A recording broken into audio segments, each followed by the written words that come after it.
নিজের লোকের জন্য কিভাবে প্রার্থনা করতে হয়? সারদা মা বলেন, ঠাকুরের কাছে নিজেকে সমর্পণ করো মা। তাকে বলো, যা তুমি ভালো বুঝবে তাই হবে, তুমি তাই করো। মানুষের আর কতই বা বুদ্ধি, শিব গড়তে গিয়ে বাদর হয়ে যাবে। তাই তার কাছে সব কিছু সমর্পণ করো। সর্বদা কাজের মধ্যে নিজেকে নিয়োজিত রাখো। কাজই হলো লক্ষ্মী। কাজ না পেলেই আমাদের মন যত রকম গোল বাঁধায়।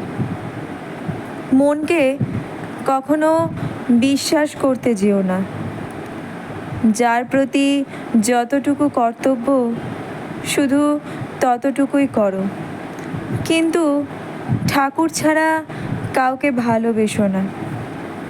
তাই তার কাছে যখনই নিজের সন্তান বা নিজের কোনো প্রিয়জনের জন্য মঙ্গল প্রার্থনা করবে, সর্বদা সকলে ভালো থাকুক, তুমি সকলের কল্যাণ করো, সব তোমাকে সমর্পণ করেছি, সব কিছু তুমিই দেখো, এমনভাবে প্রার্থনা করো। শ্রীকৃষ্ণ বলেন, আমার 4 প্রকারের ভক্ত আছে। 1 আর্ত, 2 জিজ্ঞাসু, 3 অর্থার্থী এবং 4 নম্বর হচ্ছে জ্ঞানী বা ব্রহ্মজ্ঞানী।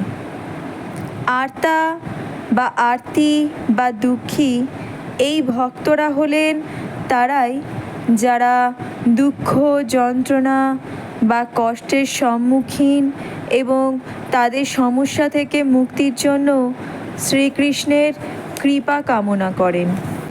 জিজ্ঞাসু বা জ্ঞান অন্বেষণকারী, এরা হলেন অনুসন্ধানকারী, যারা জ্ঞান ও প্রজ্ঞা তৃষ্ণায় চালিত হয়ে পরম ও ঐশ্বরিক সত্তার প্রকৃতি বুঝতে চান।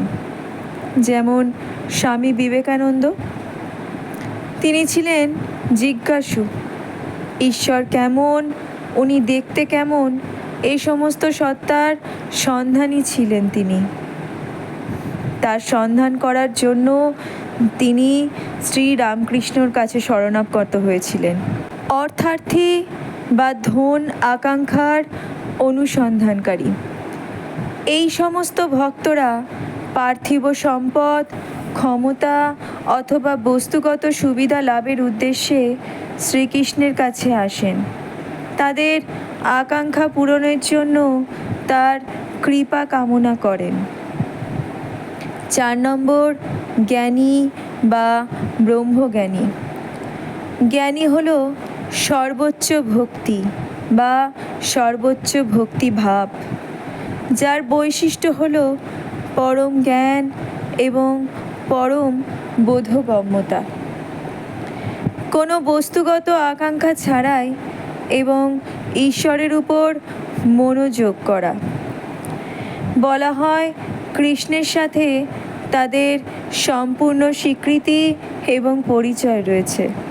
সবাই ভক্ত, এরা সকলেই ঈশ্বরের কাছে নিজের আর নিজের প্রিয়জনদের জন্য প্রার্থনা করেন। সবার ইচ্ছা, অনিচ্ছা, ভালো লাগা, মন্দ লাগা সবার থেকে আলাদা। তাই সবাই নিজেদের মতো ঈশ্বরের কাছে প্রার্থনা করেন। ঈশ্বরও তেমনি, যে যেভাবে তাকে চান সে সেভাবেই তাকে পান। কারোর কাছে তিনি সন্তান, কারোর কাছে তিনি সখা, কারোর কাছে তিনি ভ্রাতা, আবার কারোর কাছে তিনি পিতা।